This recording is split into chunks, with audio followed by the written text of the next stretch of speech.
পশ্চিমবঙ্গের বিজেপির সভাপতি শ্রমিক ভট্টাচার্য তার সভাতে সে বলেছে বাংলাদেশকে আমরা বাংলাদেশের যশোর এবং খুলনা অঞ্চলকে আমরা ভারতের সাথে যুক্ত করতে চাই এবং বাংলাদেশকে বিভক্ত করতে চাই।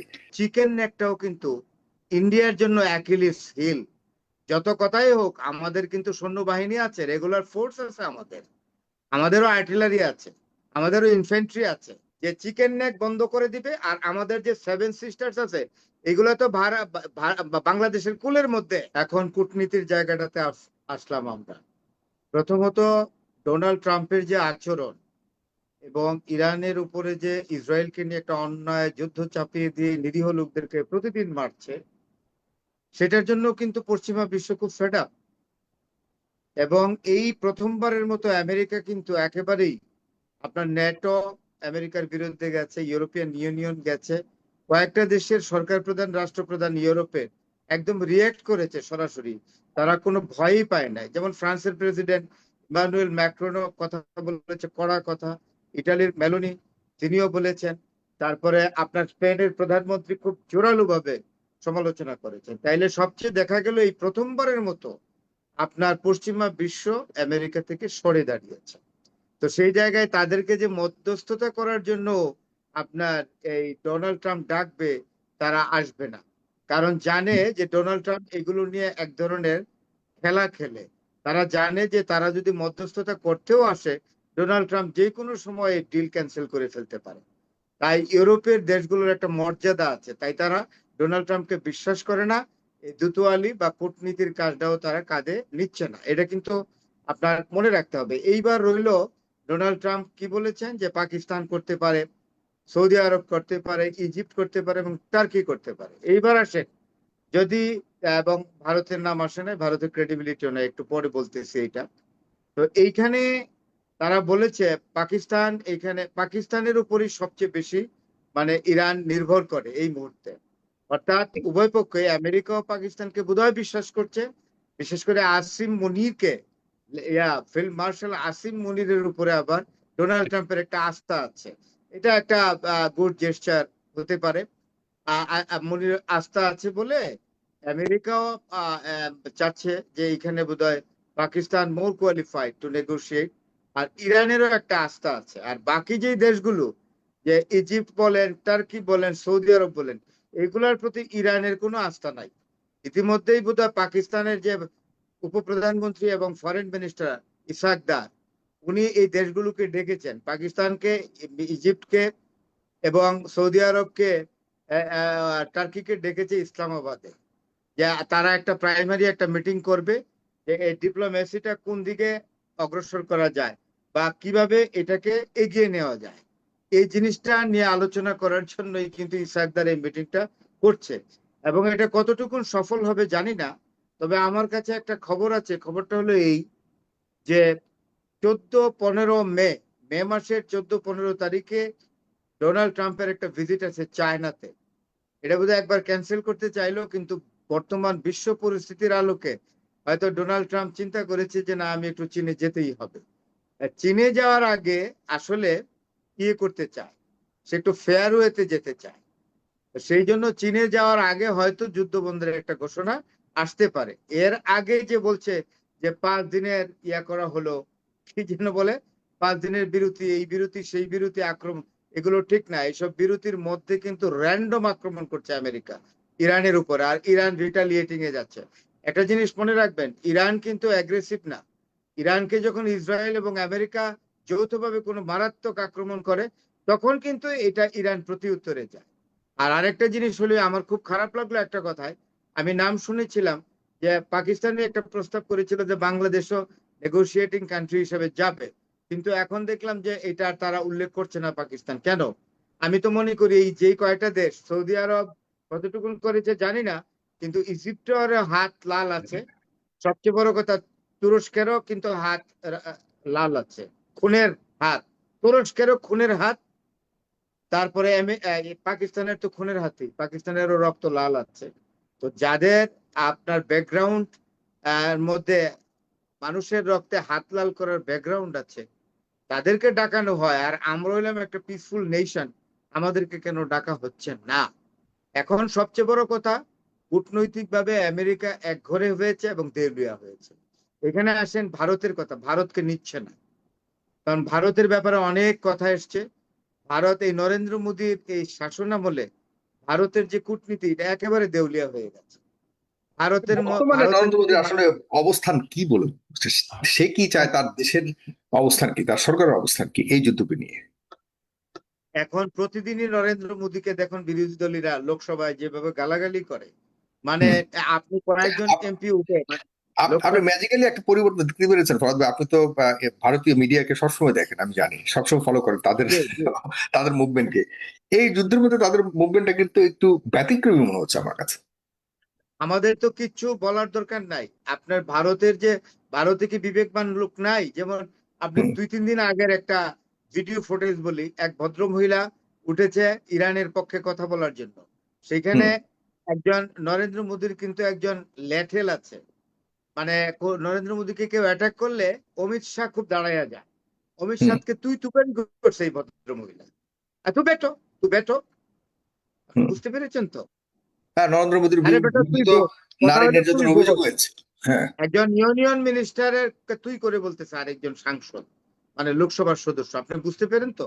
তো আমি যেটা বলছি যে ভারতের যারা ব্রহ্মাচালানি থেকে আরম্ভ করে, যে ডিফেন্স স্ট্র্যাটেজি, বিখ্যাত ডিফেন্স স্ট্র্যাটেজি, ব্রহ্মাচালানির একটা আর্টিকেল পড়লাম আজকে। ব্রহ্মাচালানি বলল যে অত্যন্ত দুঃখের বিষয়, ইরানের একজন সর্বোচ্চ নেতা মারা গেছেন, যিনি রাষ্ট্রপ্রধান, ইরানের রাষ্ট্রপ্রধান। তার জন্য ভারতের প্রধানমন্ত্রীর তরফ থেকে কোনো শোক ঘোষণা করে নাই ভারতের প্রেসিডেন্ট দ্রৌপদী মুর্মু। কি করেছে? একজন ফরেন মিনিস্টার গিয়ে, জয়শঙ্কর গিয়ে ওই শোক বইয়ের মধ্যে সই করেছে। It is sufficient. এটা আমার কথা না, এটা ভারতের অনেক পার্লামেন্টারিয়ান এবং ভারতের অনেক বুদ্ধিজীবীরা এটা উল্লেখ করেছেন, যে এতে ভারতের যে মানে নরেন্দ্র মোদীর অধীনে ভারতের যে এই পররাষ্ট্র নীতি যে দেউলিয়ার পর্যায়ে গিয়ে পৌঁছেছে, এবং ভারত যে ইসরায়েলের পকেটে ঢুকেছে এবং আমেরিকার নাচানো বাদর হয়েছে, এটা পরিষ্কার বোঝা গেছে। এটা তো আমার কথা না, ব্রহ্মাচালানি দুঃখ করে বলেছে। এটা কি করে সম্ভব যে একটা দেশের, যে দেশের সাথে আমাদের ঐতিহাসিক সম্পর্ক, ইরানের সঙ্গে আমাদের কালচারালি অনেক মিল আছে, ভাষাগত মিল আছে। এই ফার্সি ভাষা থেকে অনেক ভাষা উর্দুতে ঢুকেছে, হিন্দিতে ঢুকেছে, তাদের সাথে এত মিল। খাওয়া খাদ্যে ইরানের পার্সিয়ান খাবার অহরহ চলে নর্দার্ন ইন্ডিয়াতে। খাবারগুলো যে দেখেন আপনি, পোলাও, কুরমা, কাবাব, তারপরে ফিন্নি, যা বলেন, জর্দা, সবকিছুতে ইরান থেকে আসা। যে এত মিল থাকা সত্ত্বেও সেই দেশের রাষ্ট্রপ্রধান মারা গেছে, এবং চা বাহার বন্দরটা আমাদেরকে লাভিশলি ইউজ করার জন্য দিয়েছে। সেই দেশের রাষ্ট্রপ্রধান মারা যাওয়ার পরে প্রেসিডেন্ট এবং প্রধানমন্ত্রীর পক্ষ থেকে, ভারতের প্রেসিডেন্ট প্রধানমন্ত্রীর পক্ষ থেকে কোনো শোক বার্তা তেমন আসলো না। শুধু ফরেন মিনিস্টার এই জয়শঙ্কর বিষয়ে, শেষ বিষয়ে সই আমি করলো। এটা কি শেষ যায়? শেষ হ্যাঁ, কয়েকটা লাইন আপনার কাছ থেকে আরেকটা মন্তব্য চাচ্ছি। সেটি হলো, গতকালকে একটি অন্যরকম ঘটনা ঘটেছে, এটা দর্শকদেরও শুনে রাখা দরকার, এবং মুফতি আলী হাসান ওসামা, পাশাপাশি ব্রিগেডিয়ার জেনারেল, আপনি বলবেন যে আহ, পশ্চিমবঙ্গের পশ্চিমবঙ্গের বিজেপির সভাপতি শ্রমিক ভট্টাচার্য, সে তার নির্বাচনের প্রচারণা, এই মাসে, এপ্রিল মাসে কিন্তু আপনার বিধানসভা নির্বাচন পশ্চিমবঙ্গে, এই বিধানসভা নির্বাচনের তার সভাতে সে বলেছে, বাংলাদেশকে আমরা, বাংলাদেশের যশোর এবং খুলনা অঞ্চলকে আমরা ভারতের সাথে যুক্ত করতে চাই এবং বাংলাদেশকে বিভক্ত করতে চাই। এই ধরনের বক্তব্য সে দিয়েছে। সে তো আর ছোটখাটো নেতা নয়, ছোটখাটো নেতারা অনেক কথাই বলে, কিন্তু এরকম দায়িত্ববান একজন নেতার বক্তব্যকে আপনি কিভাবে দেখেন? আমাদেরও এই সব আন্তর্জাতিক পরিমণ্ডলে যখন একটা যুদ্ধ যুদ্ধ ভাব সারা পৃথিবীতে, তখন আমাদের দেশের মতো দেশে আসলে নিজেদের নিরাপত্তার জন্য, আত্মরক্ষার জন্য আমাদের সেরকম কোনো মিনিমাম প্রিপারেশন মানসিকভাবে বা অন্যভাবে আছে বলে কি মনে করেন কিনা, বা এই ভারতের এই নেতার বক্তব্যকে আপনি কিভাবে প্রতিক্রিয়া জানাতে চান? ছোট্ট করে যদি বলেন, যদি অনেক বিস্তারিত, অনেক বিশাল বলার সুযোগ রয়েছে। ধন্যবাদ। এটা একটা চমৎকার প্রশ্ন করেছেন। আপনি বলেছেন বিজেপির সভাপতি একটা দায়িত্ববান একটা নেতা বা রাজনৈতিক নেতৃত্ব। আমি তো তাকে দায়িত্ববান বলি না। কোন দায়িত্ববান নেতা এই হি ধরনের সাপোজ বলে টু যে be, he suppose to be, he আমি সাপোজ শেষ টু করি না, একটু শেষ করি। কোন দায়িত্ববান নেতা কি কখনো বলবে যে পার্শ্ববর্তী রাষ্ট্রের দুটো জেলা দখল করে নিব? শোনেন, রাজীব দীক্ষিত নামে পররাষ্ট্র, মানে একজন প্রাক্তন ফরেন সেক্রেটারি ছিলেন, উনি রিটায়ার করেছেন। তার হুম। আরেকটা পরিচয় আছে, সে হইলো ওই যে মানে আমাদের যে হাই কমিশন, মানে বাংলাদেশের যে ভারতের হাই কমিশনার ছিল, এই যে হুম। ওকে মানে ভুলে গেলাম, ওই দীক্ষিত, ওই ভদ্রমহিলা খুবই সাংঘাতিক বাংলাদেশ বিরোধী, তার হাজবেন্ড ইয়া। রাজীব দীক্ষিত। হুম। হ্যাঁ, আমি হঠাৎ করে এখন মিস করি নামগুলা। তো এইখানে ওই ভদ্রলোক, তার হাজবেন্ডও ফরেন সার্ভিসের, উনি একটা কথা বলেছিলেন যে আমরা ভারতীয়রা অন্ধভাবে একটা কথা বলি যে বাংলাদেশের 3 দিকে ভারতের স্থল বর্ডার আছে, মানে ল্যান্ড বর্ডার, আর একদিকে বঙ্গোপসাগর। এটা তো আমরা ভারতীয় নেভি যদি এখানে খাড়া হয়ে যায় তাহলে বাংলাদেশ তো ভারতের পেটের ভিতরে। তাহলে উনি, রাজীব দীক্ষিত কিন্তু অত্যন্ত বুদ্ধিমান এবং বিচক্ষণ মানুষ। উনি বলেছিলেন এই কথাটা আমরা ভুলে যাই যে চিকেন নেক নামক একটা জায়গা আছে, যেটা হলো স্প্যানিশ আলসার, যেটা হলো অ্যাকিলিস হিল। অ্যাকিলিস হিল তো বুঝতেই পারেন, ওই যে দেবী থেটিসের ছেলে অ্যাকিলিস। অ্যাকিলিস যখন জন্ম নিল তখন দেবরাজ জিউসের ঔরসে তার জন্ম হয়েছিল। তো দেবী থেটিস গিয়ে চাইলেন, জিউসের কাছে বর চাইলেন যে আমার ছেলে তোমার ঔরসে জন্ম, এটা আমার ছেলের যাতে কেউ হত্যা না করতে পারে। তখন দেবরাজ জিউস একটা পটে, বড় ধরনের একটা বালতিতে বা ওই রকম পট আর কি, একটা পানি দিয়েছিলেন যে এটা দিয়ে তুমি গোসল করাবা তাকে, তোমার ছেলেকে, এবং সারা শরীরে যেন পানি লাগে, কোনো জায়গায় যেন খালি না থাকে। তো যে কোনো হোক, একটা যাই হোক, কুরালির এক জায়গায় কি কারণে এই পানি লাগলো না, এই খবর আবার অন্য দেবী জানে, যার সাথে আরেকজন মানে আপনার আপনার ওই যে উম, উম, ট্রয়ের যুদ্ধের সময় ট্রয়ের রাজকুমার প্যারিস, ওটা প্যারিসকে তার প্রেমিকা বলে দিয়েছিল যে যুদ্ধ যখন লাগছে তো তখন ওই ইয়াকে মানে মারবা।